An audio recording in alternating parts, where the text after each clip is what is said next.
Olá a todos e bem-vindos a mais um episódio do Building the Future AI Portugal Podcast. Um podcast que aborda os diversos temas ligados à inteligência artificial e à aprendizagem máquina. O meu nome é Marco António Silva e vocês já conhecem os meus habituais amigos e colegas nestas conversas. Rui Quintino. Olá, Rui. Bom dia. Bom dia, Rui. Viva. E Vítor Santos. Viva, Vítor. Olá, tudo bem? Olá. Viva, Vítor. Obrigado.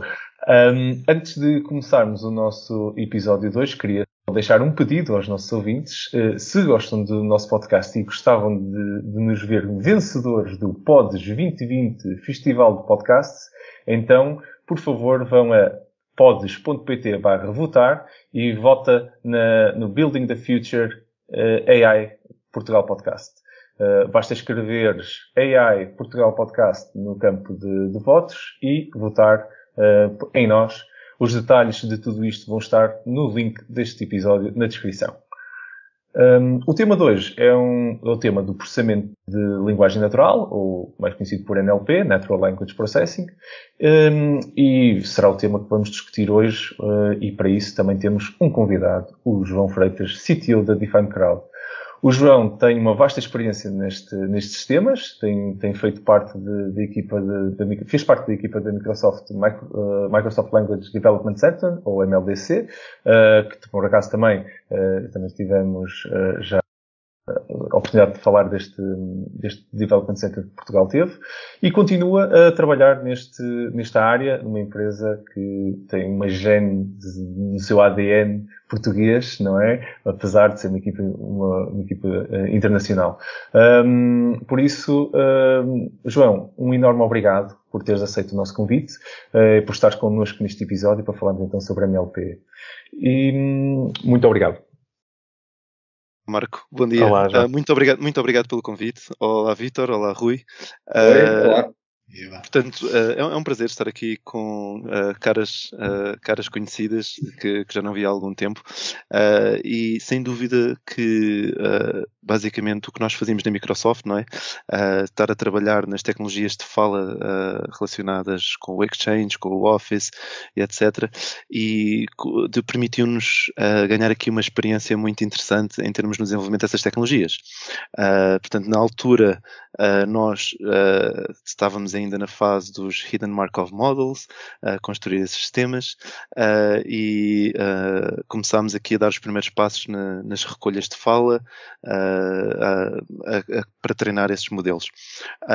E isso deu-nos alguns ensinamentos. E permitiu-nos também identificar aqui um gap no mercado. E esse gap no mercado era precisamente encontrar empresas que nos conseguissem dar dados já trabalhados para conseguirmos treinar os modelos acústicos, os modelos de língua, os modelos fonéticos, e depois iriam permitir então construir os assistentes pessoais. Neste caso era a Cortana, não é? Mas a base é a mesma de uma Siri ou de uma Alexa. E então, quando a Daniela criou a Define Crowd, eu achei a ideia muito interessante. E decidi juntar-me a ela. Portanto, eu saí após 10 anos da Microsoft a trabalhar nestas áreas, decidi juntar-me a Daniela há 5 anos atrás e surgiu a Define Crowd. E logo desde o início a Daniela tomou a decisão de ter o R&D todo em Portugal. Portanto, eu tomei a iniciativa de assumir essa responsabilidade. Começámos por criar aqui um escritório em Lisboa, tendo a sede em Seattle. Na altura éramos 4 pessoas. Portanto, quando isto aconteceu, estamos a falar de setembro de 2015. E, portanto, desde aí tem sido uma grande aventura, no sentido que a empresa, a Define Crowd, cresceu bastante. Neste momento somos cerca de 320 pessoas, ok? E estamos em diversas partes do mundo. Portanto, abrimos um escritório depois no Porto, abrimos um escritório em Tóquio, e estamos a planear abrir outros escritórios, ou estávamos a planear abrir outros escritórios antes de o Covid acontecer, e agora as coisas estão um bocadinho mais, digamos, estão congeladas, e portanto a empresa tem visto um crescimento bastante acentuado. E o que é que a Define Crowd faz? A Define Crowd é uma empresa que se foca em fornecer dados para treinar sistemas de NLP e sistemas de fala, ok? Portanto, está focada em áudio e texto, áudio mais na parte da voz. E, portanto, acabamos por construir uma plataforma que permite criar estes datasets para treinar estes sistemas de forma escalável e também que vá cobrir diversas línguas, não é? Portanto, abordámos aqui três tópicos que eu acho que são fundamentais para que estes sistemas tenham sucesso, que é a qualidade dos dados. Portanto, os ouvintes regulares desta rubrica de certeza que já tocaram neste assunto, que é muito importante que o nosso dataset que vai treinar os modelos seja uma boa representação do problema que nós queremos resolver, não é? E depois é a velocidade com que fazemos, porque hoje em dia as coisas andam a uma velocidade muito rápida, e quando estamos a falar de empresas high-tech, de Apples, Microsofts, Googles, estão todas a competir umas com as outras, e quem chega primeiro ao mercado se calhar vai ganhar aqui uma fatia de mercado considerável, e isso é uma vantagem. Portanto, o speed to market, o time to market é fundamental. E depois é, então, a cobertura em termos de línguas, não é? Porque, digamos, quando nós, por exemplo, trabalhámos na Microsoft, trabalhar em novas línguas tinha um custo de vários milhões e demorava muitos meses, às vezes um ano, se calhar, para termos uma nova língua a funcionar nestes produtos. E hoje em dia, esperar um ano para abordar novos mercados, se calhar, não é suficiente, e as empresas têm que se mover muito mais rápido que isso, senão correm o risco de serem ultrapassados pelos seus competitors. Portanto, e a Define Crowd foca-se nisso, e construímos uma plataforma para providenciar, para resolver estes três problemas. E como é que o fazemos? Portanto, nós vamos usar aqui um modelo de crowdsourcing, e começámos em 2009, começámos a explorar esta história do crowdsourcing. E a razão era muito simples, que é, nós queríamos ter dados para treinar os modelos para português, mas não havia budget para português, não é? Então, o que é que nós vamos fazer? Vamos criar aqui uns modelos em que temos uma recompensa, às pessoas, que na altura não era dinheiro, era uma espécie de gamification, em que a reward era, por exemplo, ter a sua voz sintética, ou um jogo no Facebook que dizia se a sua voz é sexy ou não é. Portanto, era assim umas experiências para ver, que no fundo estávamos a tentar obter dados, não é? Que as pessoas acabavam por gravar, mas em troca elas recebiam uma experiência de gamification. Aqui na Define Crowd nós pagamos às pessoas pelas tarefas, portanto neste caso estamos a falar de microtarefas, ou seja, são tarefas muito curtas, com duração de se calhar 10 segundos, algumas mais curtas do que isso, e damos alguns cêntimos por tarefa. E as pessoas fazem estas tarefas de forma repetitiva, portanto vão estar se calhar a gravar uma frase num telemóvel, se calhar vão estar a ouvir um áudio e a dizer, olha, este áudio bate certo com este texto, sim ou não? E são tarefas que se calhar podem fazê-lo quando estão a sair do trabalho, a ir para casa, no transporte público, ou tarefas que pessoas que têm 1 hora ou 2 horas livres conseguem aceder a um computador e vão executar essas tarefas. E, portanto, o que é que isto nos permite? Permite-nos usar o poder das pessoas que têm este tempo livre, que vão receber uma recompensa, neste caso uma recompensa monetária, e que podem usar depois para ir jantar fora, para seja o que for, para o que elas quiserem, e vamos usar esse poder da crowd para escalar. Okay? Porquê? Porque nós queremos ter datasets de qualidade, e esses datasets de qualidade, há um ponto-chave que hoje em dia ainda é necessário, que é ter ali o input do humano. Okay? Então, nós chamamos a isto que é o Human in the Loop, para construir estes datasets. E o Human in the Loop não é mais do que nós usarmos as pessoas para ou recolher dados, seja texto, seja voz, ou anotar dados existentes. E, portanto, nós temos aqui estes dois tipos de serviço a clientes. Que é um cliente, por exemplo, quer atacar um novo mercado, uma língua nova, um novo domínio, e nós vamos recolher dados para eles, diversos tipos de dados, diversos domínios, diversas características, já lá vamos, que é um ponto muito importante, as características dos dados, e clientes que já têm dados in-house e que muitos deles já tinham esses dados há mais tempo, mas finalmente descobriram que esses dados têm um imenso potencial, ok? Devido a toda esta, eu diria, esta AI revolution que temos assistido nos últimos anos.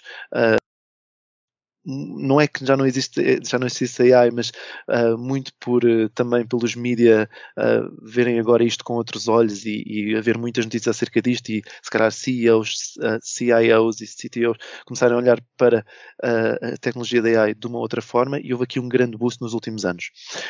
E então já têm os seus próprios dados in-house e o que querem é estruturar esses dados. Para estruturar esses dados, vamos usar então técnicas de machine learning e humanos.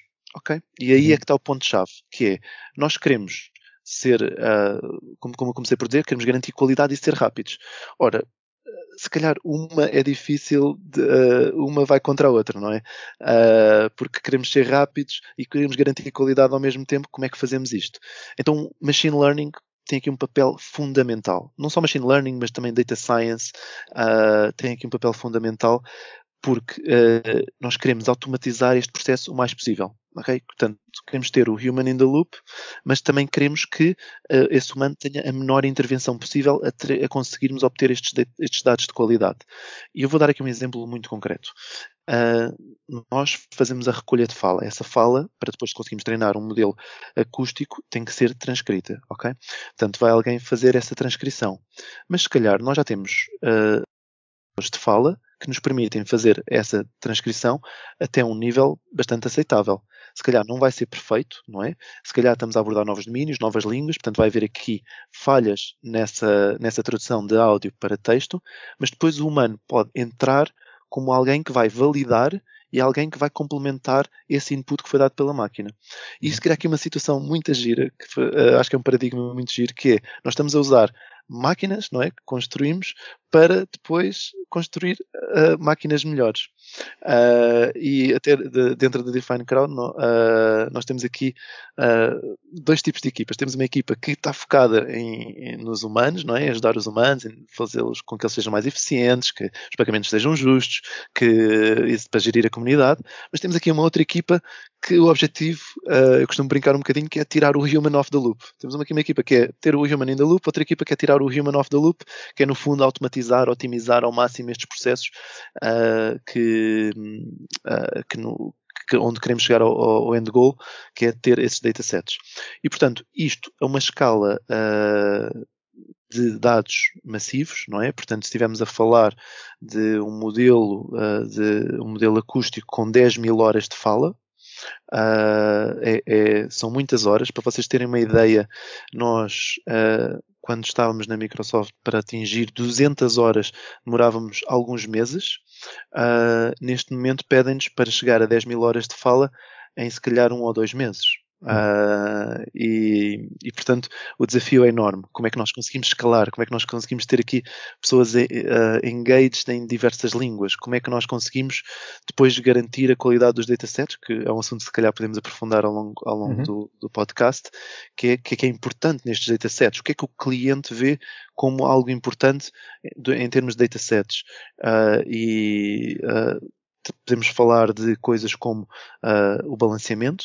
Há alguns papers que mostram que o balanceamento dos dados é muito importante, portanto, em termos de gender, em termos de idade, em termos de sotaques.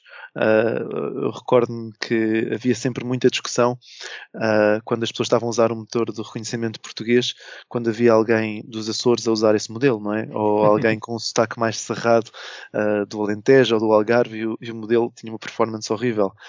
Mas não só isso. Pessoas, por exemplo, que têm as cordas vocais mais envelhecidas devido a hábitos prejudiciais às cordas vocais, como fumar, por exemplo, não é? A voz muda.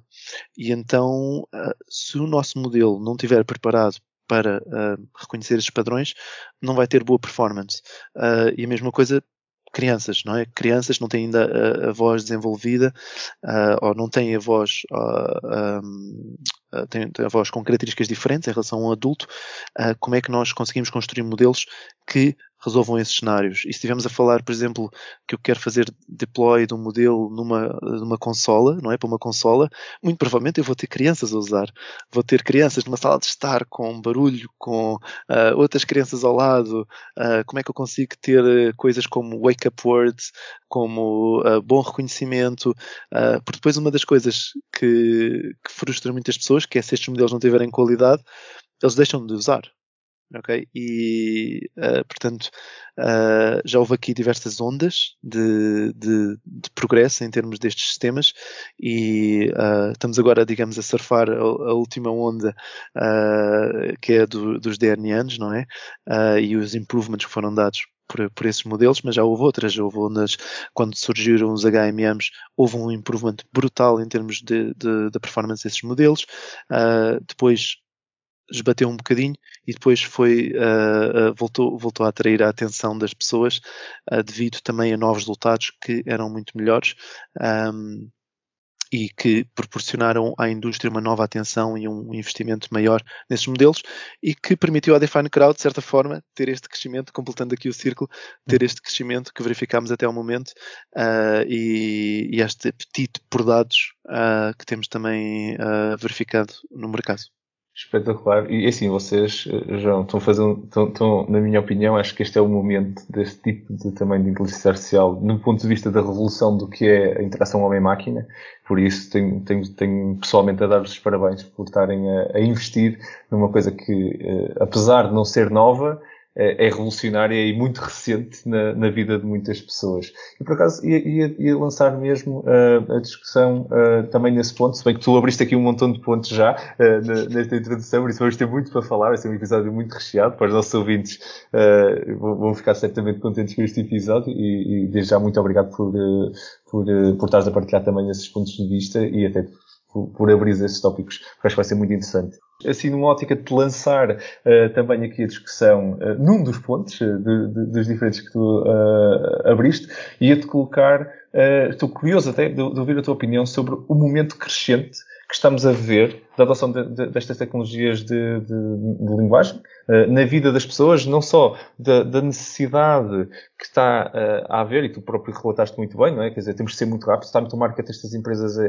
está a acelerar e há aqui uma necessidade grande, mas na tua opinião, o que é que foi este trigger? O que é que mudou que fez com que isto acontecesse agora e que se calhar não aconteceu há 10 anos atrás, se bem que muitos dos algoritmos e das coisas que estamos aqui a falar, isto não é uma tecnologia nova, não é? Quer dizer, Natural Language Processing, o processamento de linguagem, não é uma coisa que nasceu nos últimos 5 nem nos últimos 10 anos, já tem bastante tempo.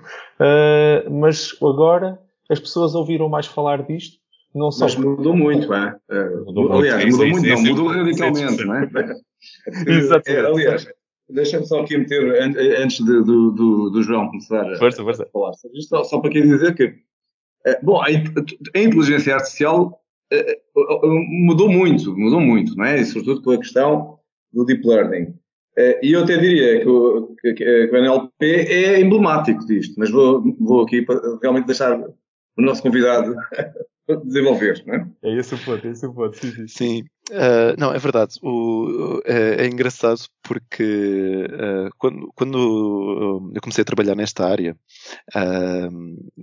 como eu estava a dizer há bocado, a tecnologia que se usava era uma tecnologia chamada Hidden Markov Models. Okay?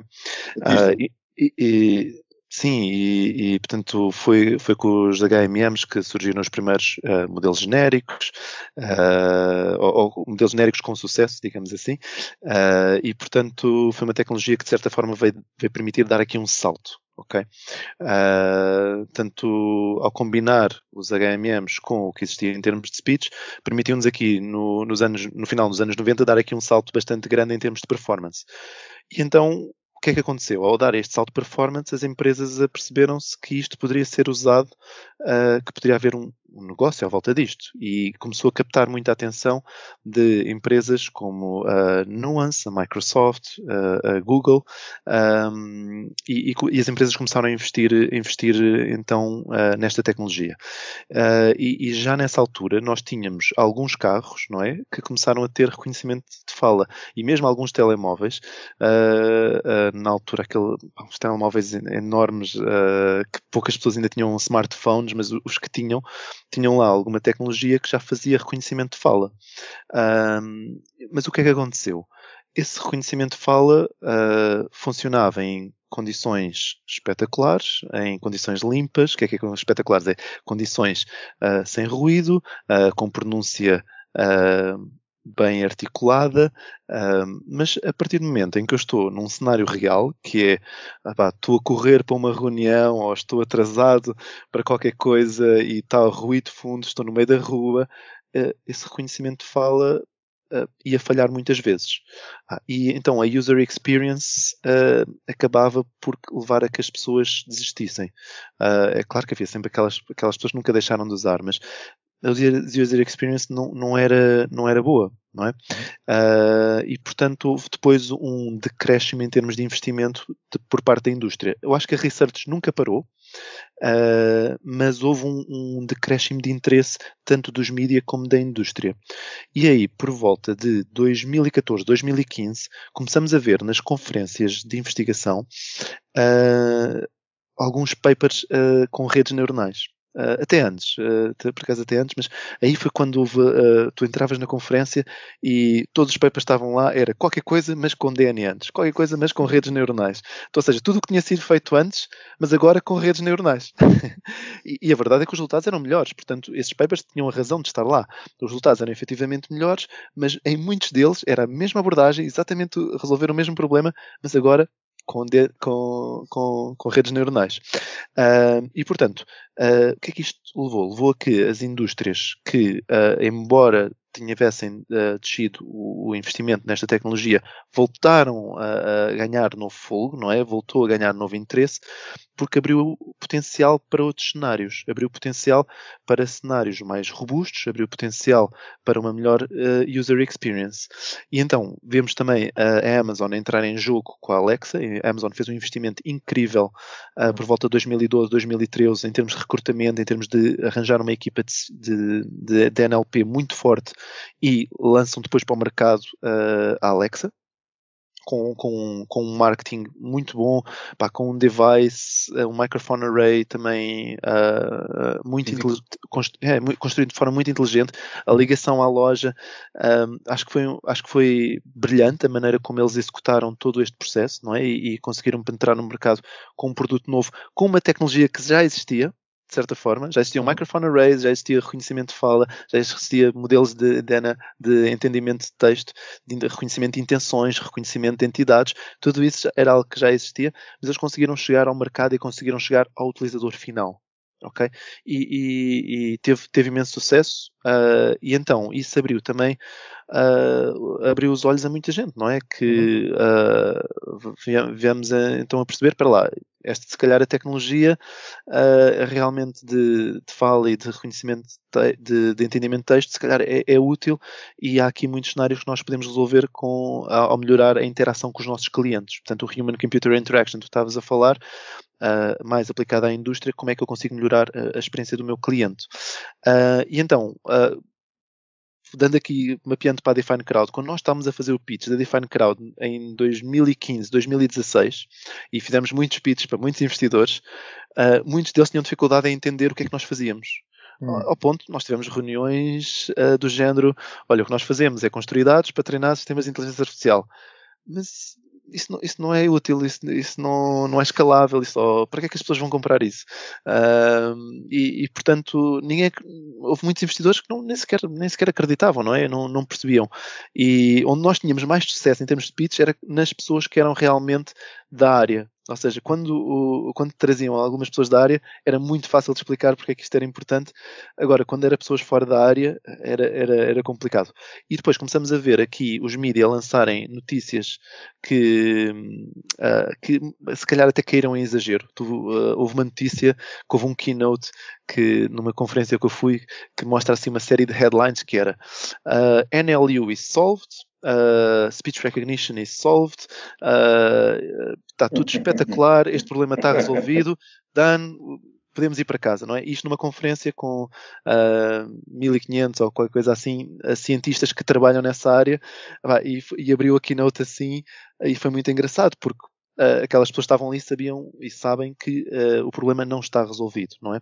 Portanto, o que nós tivemos foi um incremento enorme em termos de performance, que abriu portas a novos cenários e que permitiu então nós vermos aqui esta tecnologia com outros olhos, ok? Uhum. E portanto agora temos bancos que se calhar nunca lhes tinha passado pela cabeça ter este tipo de tecnologia, por exemplo, na interação com os clientes, e que eu hoje em dia se calhar consigo abrir uma app e dizer, olha, qual é o meu saldo enquanto estou, por exemplo, a conduzir, não é? Ou a fazer outras coisas em que não quero usar outras modalidades de interação. Portanto, e nós temos uma tendência que é tal como nós estamos aqui a falar e muitas vezes comunicamos também por texto, não é? Temos essa tendência também de com as máquinas também querer interagir dessa forma. Portanto, queremos caminhar para a interação natural. Agora, se me perguntares, já lá estamos já está tudo resolvido? Não. Estamos longe disso, ok? Há muito caminho ainda para desbravar. João, mas temos que ver também bem o que é que significa estar resolvido. Isso também não. É que podemos estar a falar de coisas muito diferentes, não é? O que parte é que está resolvido. Mas se calhar já lá vamos.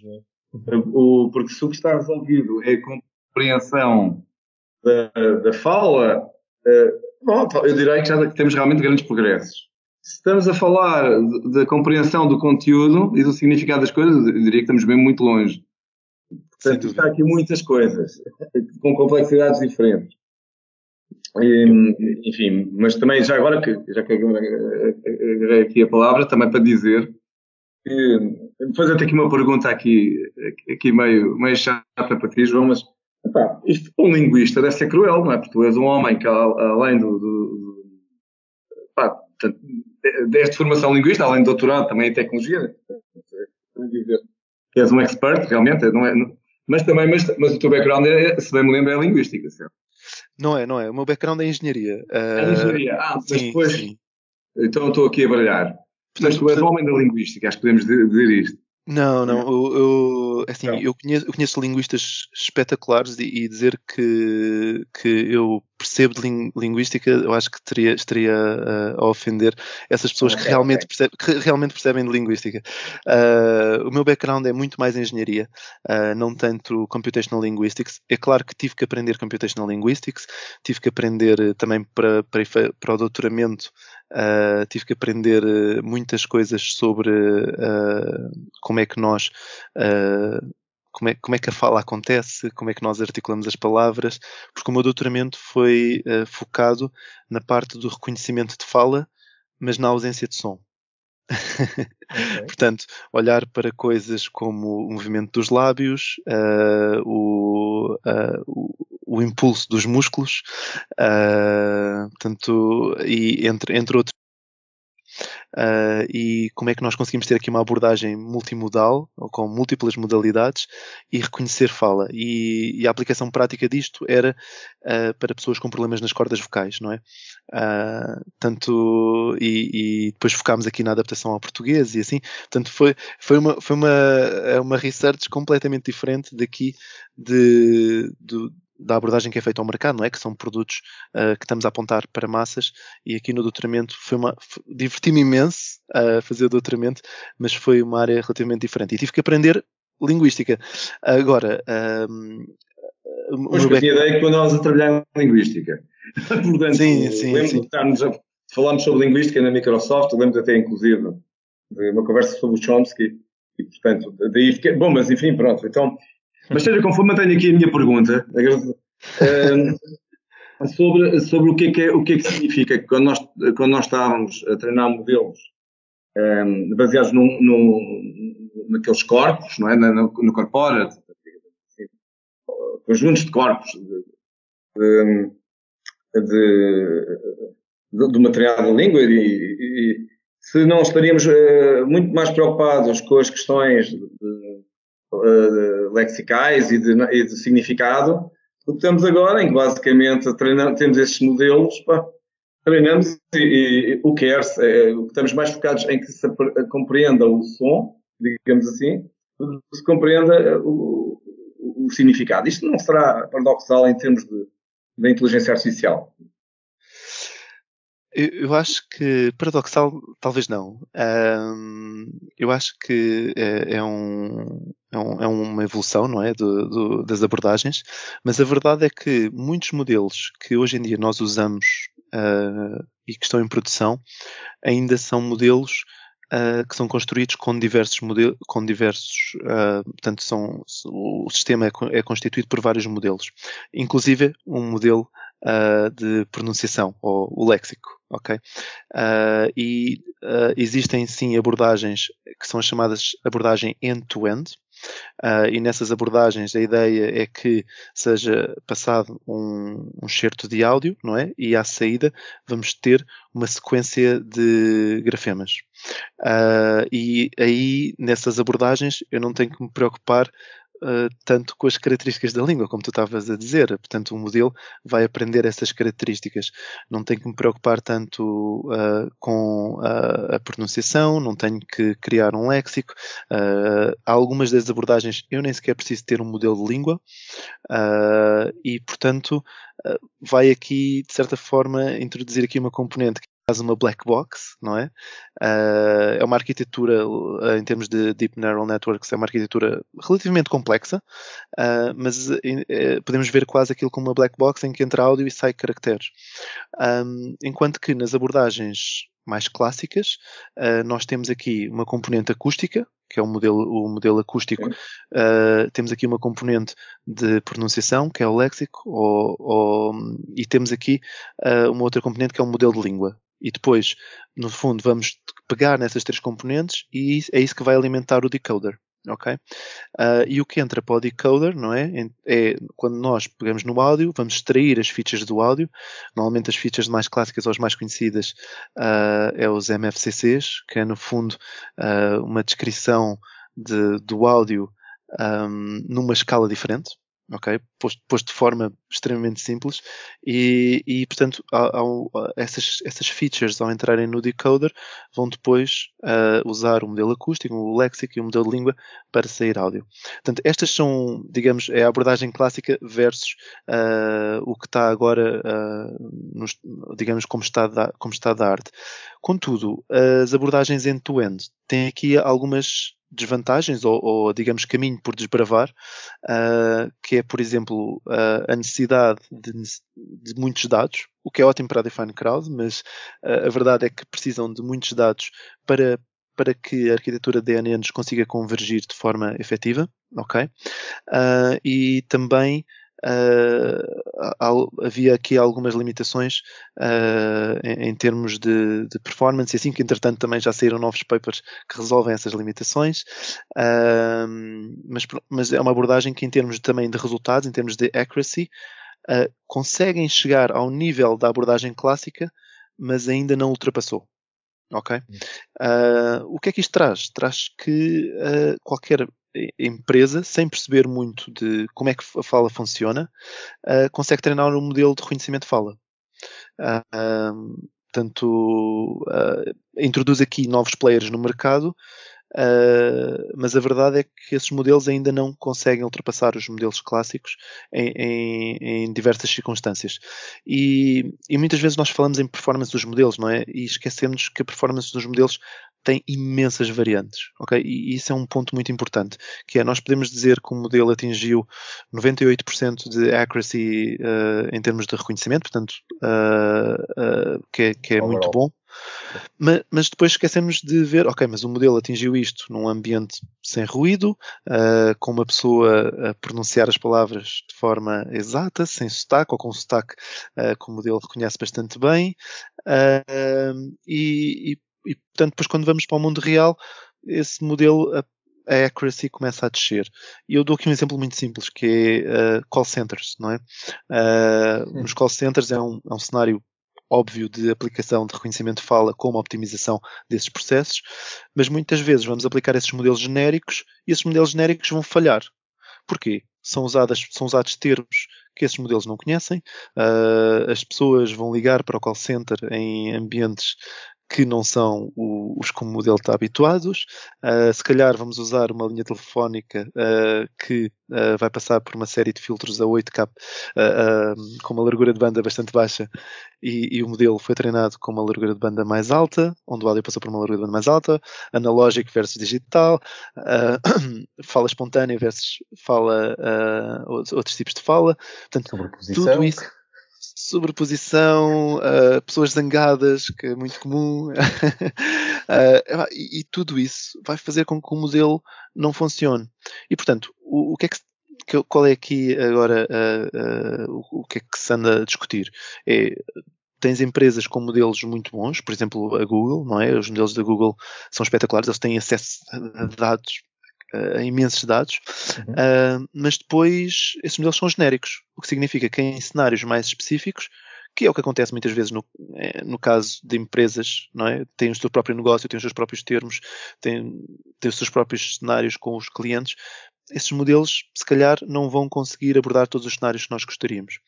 Portanto, não só isso, mas temos também a questão de como é que eu coloco este tipo de modelos em embedded devices. E depois de estarem em embedded devices, eu não vou falar da mesma forma com o meu relógio que falo com o meu frigorífico. E se calhar não vou falar da mesma forma com a minha consola de jogos que está na sala. E portanto, o audio pipeline é completamente diferente de todos esses devices. E isso é muito giro, porque introduz aqui uma série de desafios para a área e leva-nos ao ponto que eu estava a dizer há bocado, que é os problemas ainda não estão resolvidos, não é? Ainda existe muito caminho por desbravar. Uhum. Assim, realmente isto é fantástico, Rui. Eu imagino que o João estava a falar dos componentes da revolução das DNNs, que veio também revolucionar isto, e lembrei-me logo de ti e de uma conversa que tivemos num episódio anterior sobre, pronto, isto agora tudo leva uns pozinhos de redes neuronais e parece que funciona, não é? Eu até acho que foi assim mais ou menos o que tu tinhas dito nesse episódio. Depois passo-te a palavra a Rui também. Sim, não, por acaso estava a ouvir o João falar na questão dos muitos dados e estava a pensar, se calhar, colocar a pergunta. Acaba por ser em estilo quase de provocação, mas é uma pergunta pertinente. Eu acho que há várias pessoas que pensam que chegaremos à verdadeira inteligência artificial quando tivermos máquinas que consigam aprender com muito menos dados, aparentemente como nós. Não é? Ou seja, mas é interessante, no caminho para essa inteligência que aprende com muito menos dados, e por acaso é interessante que a OpenAI com o GPT-3, além de ser um modelo muito grande, mas criou aqui um novo conceito, quase é a primeira API que eu vejo funcionar quase em regime de zero shot, ou seja, nós não precisamos de dataset, não é? E portanto, nesta vertente disso realmente ser uma demanda de que nós sabemos que estamos um pouco a fazer batota hoje em dia, batota porque temos muitos dados, mas a verdadeira inteligência parece precisar de menos dados. E a minha questão para o João é, será que nesse caminho isso não é um desafio se cada vez, se alguém um dia destes descobrir como realizar o mesmo com muito menos dados, não é? Isso é um desafio também para a Defined Crowd. E os tipos de APIs mais que não precisam de dados, que é quase magia, entre aspas. Sim, é uma excelente pergunta. Portanto, o que nós temos visto, algumas abordagens mais recentes, e aqui podemos entrar, aqui, por exemplo, no campo do Transfer Learning, não é? O que é o Transfer Learning? É eu tenho um modelo e esse modelo aprendeu qualquer coisa. E eu vou transferir esse conhecimento para outro modelo e só vou, se calhar, adaptar esse modelo ao meu domínio. No caso do GPT-3, tem uns resultados muito interessantes, como o Rui estava a dizer, que se calhar às vezes eu nem preciso adaptar o modelo, porque o modelo já tem uma performance muito boa com alguns desafios que eu lhe coloco. Mas no caso de speech, os resultados até ao momento não têm sido muito bons. Se formos para o campo de imagem, há resultados espetaculares de transfer learning, em que eu consigo automatizar grande parte da anotação de dados, e tem mesmo em termos de geração de imagem e tudo, tem tido resultados muito bons. Eu diria que na área da NLP está um bocadinho atrás em termos de resultados, não é? Texto tem resultados melhores, a parte de texto. Speech tem resultados um bocadinho piores. Acho que há um paper de 2019 que, por exemplo, com uma abordagem não supervisionada, foi a primeira vez que, com uma abordagem não supervisionada, conseguimos obter resultados above chance, num cenário de reconhecimento de fala, com uma accuracy de 30 e tal %. Ou seja, está muito longe do que é que seria um sistema de produção que possa ser usado por uma indústria, mas é um passo muito grande nesse sentido. Eu acho que a Define Crowd, o que tem que fazer é adaptar-se, não é? Portanto, nós, os dados vão ser sempre necessários, mas há situações em que se calhar eu vou precisar de menos dados para conseguir chegar ao meu objetivo. E, portanto, há outros modelos de negócio que, quando lá chegarmos, nós, obviamente, já temos em mente explorar, mas, no entanto, o que nós temos hoje em dia cada vez mais precisa de mais dados, não é? Tanto, por um lado, sim, nós queremos caminhar e resolver problemas, por exemplo, para low resource languages. É um hot topic hoje em dia. Como é que eu consigo, para uma linguagem que não tem recursos linguísticos ou que não tem propriamente dados para eu poder treinar um modelo baseline, como é que eu vou atacar essa linguagem?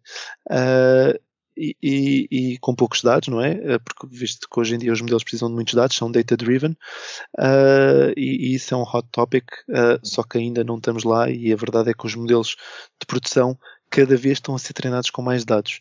Portanto, hoje em dia, para ter um modelo baseline, as indústrias estão a assumir 2.000, 3.000 horas de fala, o que era impensável há uns anos atrás. É verdade que também existe aqui também uma área de investigação que eu acho fascinante, que é nós chegamos a um ponto de performance, não é? E estamos de certa forma estagnámos ali num ponto de performance, não é? Surgiu os DNNs, atingimos ali tivemos um boost enorme, mas o que esse ramo desta investigação diz é, mas ainda não estamos lá. Ok? Nós não conseguimos reconhecer fala da mesma forma que os humanos o fazem. E o Rui deu um exemplo muito bom, que é os humanos, com um exemplo, eles aprendem qualquer coisa. Se eu disser ao meu filho que aquilo é um gato, porque o gato mia, porque tem as orelhas pontiagudas, whatever, o gato pode aparecer com outra forma qualquer, num desenho animado ou coisa assim, que ele vai reconhecer que é um gato, e não precisou de 1000 exemplos ou de 20.000 exemplos para aprender que é um gato. E, portanto, sim, nós queremos ir para uma abordagem onde precisamos de poucos dados, mas a verdade é que as abordagens que têm os melhores resultados são aquelas que têm mais dados, são aquelas que são data-driven. Portanto, a Define Crowd responde agora a esta necessidade, mas também nos estamos a preparar, obviamente, para os desafios que aí vêm, e acho que quando lá chegarmos vamos estar também em boa forma para responder a outros desafios que vão surgir. Muito bem, excelente. Obrigado, João. Eu acho que é um ponto interessante, e assim um bocado até gostava de ouvir, continuando no tópico que o Rui introduziu, e mais até numa ótica de também conclusão, gostava de ouvir a tua opinião, e nós já discutimos este tema do que é inteligência artificial verdadeira, e o que é que de vez em quando é esta magia, estes pozinhos que aparecem aí, e o GPT-3 até foi um episódio engraçado onde nós discutimos exatamente esse tópico. Gostava de ouvir a tua opinião.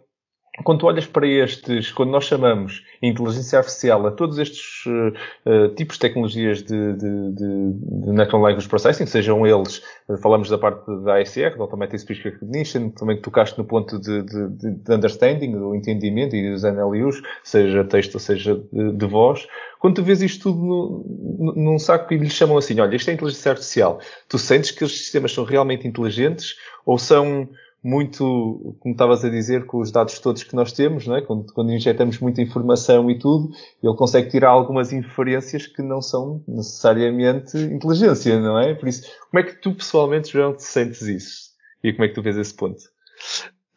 Bem, eu acho que quando começamos ali a levantar um bocadinho o lençol, não é? Começamos a perceber que não é bem magia. E depois podemos ser brutos e dizer não, é tudo estatística. Mas acho que aí também estamos a reduzir toda uma área a algo demasiado simplista.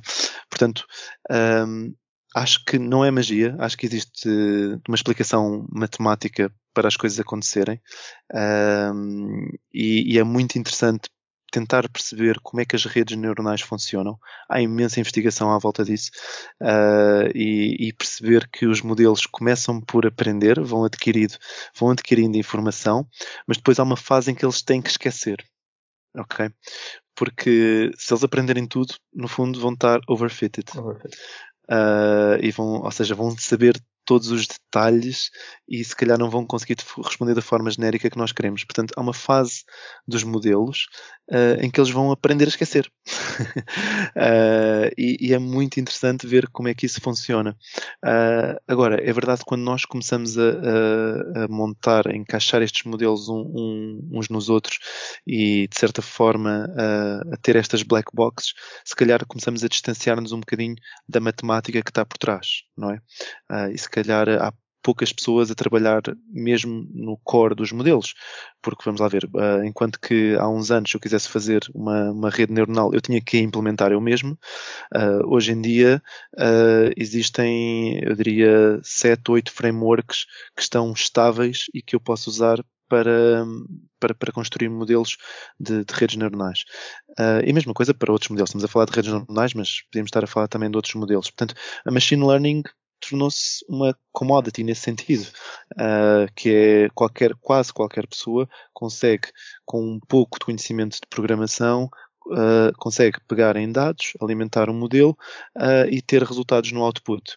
Eu acho que a diferença começa quando tu queres chegar a resultados que te distingam dos teus competitors, ok? Portanto, experiências, pilotos, isto funciona, respondemos às necessidades. Quando queres ter um fator diferenciador em termos de machine learning, aí tu começas a ter que perceber o que é que está ali por baixo do capô e que se calhar não é magia, não é? E começas a ter que perceber qual é a diferença entre muitos parâmetros, entre selecionar uma coisa ou selecionar outra, entre os dados que estão à entrada, como é que eu trabalho esses dados, como é que eu monto os meus modelos de modo a serem mais eficazes.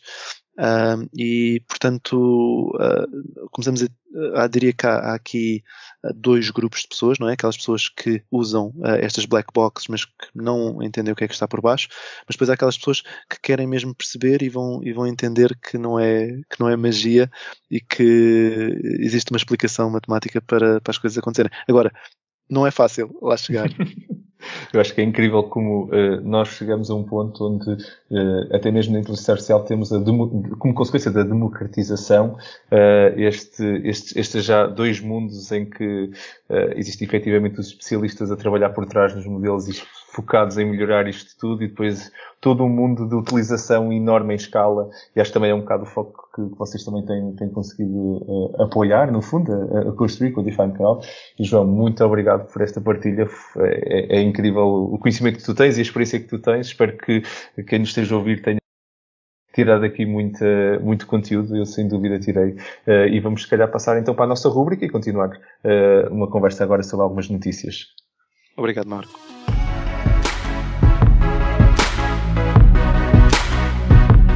Bem-vindos à nossa rúbrica AI News, o segmento que faz parte do final dos nossos episódios, em que trazemos 3 notícias que fazem sentido agora e que estão presentes nas passadas semanas e comentamos, ou vem o nosso insight sobre estas notícias. Os links, como é hábito, são publicados juntamente com o podcast na descrição. Se quiserem ler mais sobre estas notícias, podem então consultar na descrição. Rui, passo-te se calhar a palavra para dares aqui o pontapé de saída no nosso AI News de hoje. Que notícia trouxeste tu para nós? Sim. Olha, eu trago o paper e o trabalho, como é habitual nestes casos, já é de maio, estava aqui a ver, mas a notícia é relativamente recente, eu não conhecia, acho que são desenvolvimentos importantes nesta área. É de uma equipa que envolve um professor de Stanford, mais alguns hospitais em Wuhan, na China e na Tailândia também. E esta equipa conjunta desenvolveu uma framework de machine learning para analisar ataques, para detectar Covid, diversos graus de severidade, pneumonia, mas a parte interessante aqui já é uma framework de machine learning federado, ou seja, isto permite que cada hospital receba uma cópia do modelo, treine localmente e afine o modelo com a sua realidade local e depois parte desses pesos devidamente anonimizados podem depois ser reenviados para o sistema central, que vai novamente fazer um merge disto tudo e enviar novas versões. E o framework está disponível no GitHub, também pareceu-me bastante interessante, até refletindo que acho que esta questão toda dos dados e da privacidade, que eu acho que realmente não devemos abdicar, mas temos que trabalhar nestes algoritmos que permitam desbloquear, não perdendo a privacidade, mas desbloquear muito deste potencial, que acho que ainda estamos muito bloqueados, hora de um lado, hora do outro. É interessante, é um trabalho interessante. Muito interessante e sem dúvida um tema que se calhar também temos que abordar aqui no podcast, exatamente este tema da anonimização dos dados, as consequências, que impactos é que isso tem. Isto é um tema muito importante e é bom ver que malta estruturadamente está a atacar este problema em particular sobre as questões que têm mais a ver até com as questões médicas e tudo. Acho muito interessante. Obrigado, Rui, pela partilha. Vítor, passo a palavra a ti e que notícia então trouxeste tu para nós hoje no AI News? Obrigado, Marco. A notícia que eu trago hoje é uma notícia sobre o facto de um retrocesso aparentemente a Google estar em pôr um retrocesso na inteligência artificial. E a notícia tem este título: Google returns to using human YouTube moderators after AI errors. Então, aparentemente a Google está a voltar a usar a substituir mecanismos de inteligência artificial que funcionavam como moderadores por seres humanos, o que é um bocado contracorrente, não é? Porque o que nós temos vindo a assistir é que os seres humanos têm vindo a ser substituídos progressivamente e até de uma forma assustadoramente por programas de inteligência artificial. Portanto, e aqui, depois, estamos a Google está a voltar, a Google, não é? Que é a companhia que mais tem investido em inteligência artificial no mundo inteiro, está a voltar atrás. E, apesar de tudo isto, eu acho que isto só é vulgar, mesmo assim, se calhar ainda com alguma consciência, e na segunda notícia diz que, portanto, que ainda dá a opção dos utilizadores escolherem se querem um moderador humano ou artificial. Eu acho que esse é sem dúvida um tema que vai ser muito, cada vez mais falado do ponto de vista da escolha do utilizador e a receptividade que todos nós vamos ter de ser tratados mais ou menos automaticamente para as empresas e tudo. Acho que vai ser um tema também muito interessante a ver o que é que o futuro reserva. Vítor, muito obrigado pela partilha.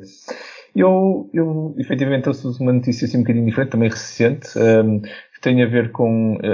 a notícia em si é publicada no blog da Microsoft Research, que é o Dialogue as a Data Flow, a New Approach to Conversational AI, que no fundo é uma abordagem nova, realmente engraçada. É um artigo bastante completo que descreve e que por acaso está ligado com o tema 2, mas estava a ler e achei que não só ligado ao tema 2, mas acho que é interessante uma abordagem que também se falou em alguns pontos aqui, a abordagem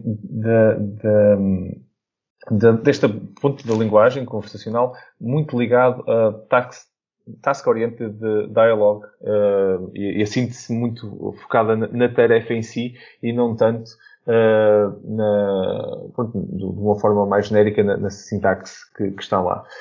Isto aqui é uma abordagem um bocadinho diferente, para quem queira também aprofundar um bocadinho mais o que é isto de Natural Language Processing, com umas abordagens novas. Pronto, isto é uma abordagem recente. A Microsoft em si publica, e o artigo é bastante completo, explica em bastante detalhe quais são os 5 pontos principais da forma como este modelo de abordagem de Dialogue as a Data Flow versus os métodos mais tradicionais, e no fundo os 5 pontos são cada user request no fundo é tratado quase como se fosse um programa, um workflow. O diálogo é um processo iterativo programado, não é? O significado está pendurado no contexto daquela interação, quer dizer que não é strict, não é assim tão fechado.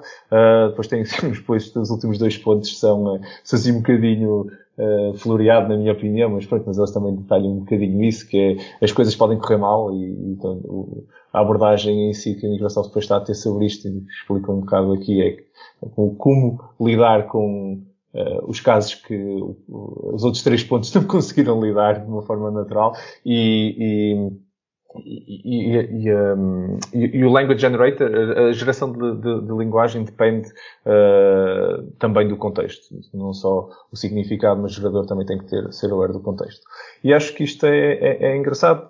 Vocês depois se virem o artigo, tem aqui alguns exemplos e algumas coisas muito, muito engraçadas, mas acima de tudo, no final do artigo, se por acaso são pessoas que gostam e estão a explorar estes temas, a Microsoft publicou um dataset destas features já anotadas em modo de Data Flow Program de mais de 41.000 conversas, e publicaram o dataset, a equipa publicou o dataset para o público poder usar, e existe efetivamente todo o código, leaderboards e tudo do dataset que esta equipa está a trabalhar, está no GitHub da própria equipa, e também está um link para isso no próprio artigo. É um artigo extenso, mas acho que vale a leitura. Isto foi assim um resumo muito, muito rápido, um artigo algo complexo, mas que mostra uma abordagem de TACL, no fundo, de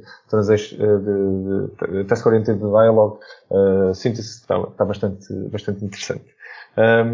E depois, claro, isto depois tem um paper por trás e tem muito mais outras coisas publicadas. Se vocês continuarem depois a partir do artigo e continuarem a escavar, vão chegar aqui ainda mais conhecimento nesta área.